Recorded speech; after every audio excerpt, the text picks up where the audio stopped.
الله رب العزت د انسان نیتونو ته ګوري. الله ستا نیت ته کتلی و ځکه یې ستا غېږه خالي کړه. خو نن به تا نه یوازې دې نه سالم نه زه به هم د نظم زه الله سجاده ته داسې نشي کولی. ما تا سره مینه کړې ده، رښتیا مینه، او د سالم نه بغیر به زه مړه شم.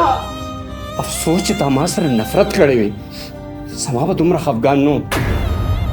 پري ما معاف کړه، زه تا نه معافي غواړم. دا ستا ماشوم دی او د مور نه یو ماشوم څوک څنګه جدا کولی شي؟ زه نه غواړم چې د دې ماشوم پرورش دی د دې په لاس کې وشي. زه غواړم چې د دې پرورش ته وکړي او د دې ماشوم نه یو ښه انسان جوړ شي.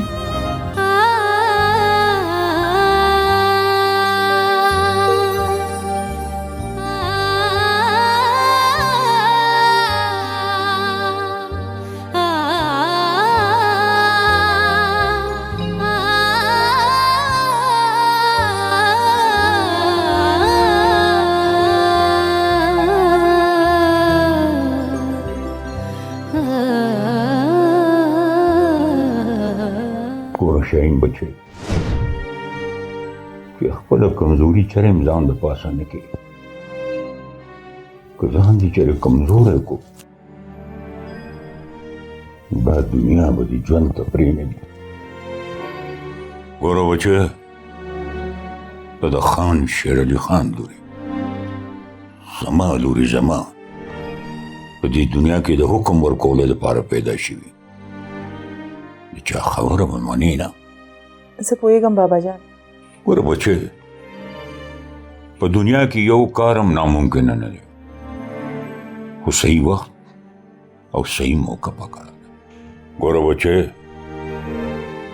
دا اخري خبره زما په کلاو غوږونو واوره چې زه خپله سړی یم او زه د سړو په فطرت ډېر ښه پوهېږم او بیا داسې اوږي او غریب خلک او بیا خاص کر داسې سړی چې د هغه لاس ته پیسه راشي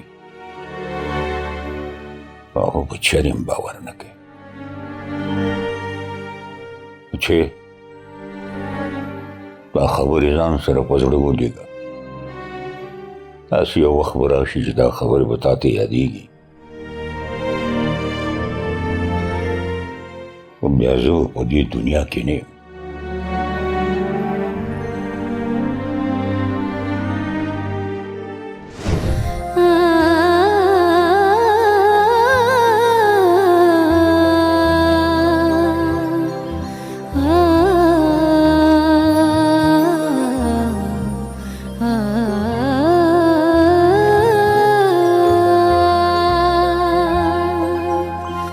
هغه د سجاد مرده که یریږي نو سجاد پتی یریږي. تاسو سیریس وای بابي؟ زه خو حیران یم چې ته دومره بزدلې څنګه شوې؟ دا بیا د مایوسۍ خبرې شروع کړي. پته نه لګي بابي، دا ځان راته راسې مات مات ښکاري، یا خدا د زړه ماتوالی دی یا د همت. شاهین، تا ته خو لا ډېر ژوند پاته دی، ته داسې خبرې ولې کوې؟ زه تاسو ته خپل کیفیت نشم ویلی بابي. کله چې خبر شم چې د چا ماشوم شوی دی یا پریګننټ ده نو زړه مې غواړي چې په خېټه کې ولې ماشوم مړ کړم. استغفر الله.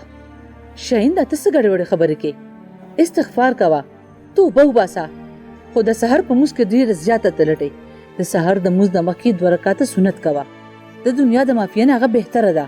او بیا ځان دپاره دعا وغواړه د سکون. د الله ذکر کوه. الله فرمایي چې د زړه سکون د الله په ذکر کې دی، د زړه اطمینان د الله په ذکر کې دی. الله تعالی هر څه کولی شي، خالق ذات دی. ولې تا نه دوردلی چې بابا آدم علیه السلام بغیر د مور او پلار پیدا کړی دی او عیسی علیه السلام د بیبي مریم نه بغیر د پلار پیدا کړی دی. ته د قرآن ترجمه او تفسیر خو وایې که نه؟ ټول سوچ به دې بدل شي شاهین.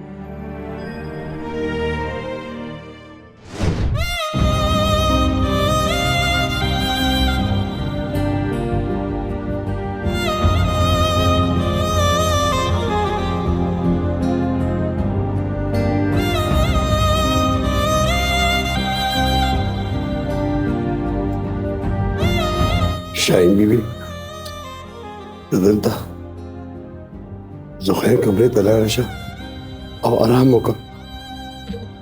هاو شپه خو نیمه تېره شوه، ما ته داسې وکړه چې ته ورشه وده شه. شاهین بیبي داسې نشي کېدی چې ته په دې حال یې او زه به آرام کوم. حال؟ څه حال؟ په ما څه شوي دي؟ خو سمه ده مېمه، څه ته ورځه وده شه.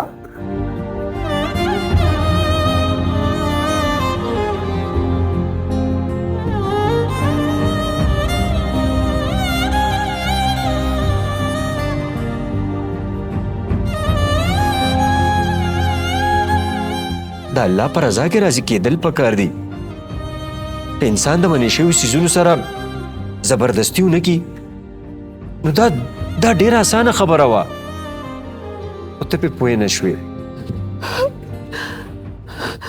او ماشوم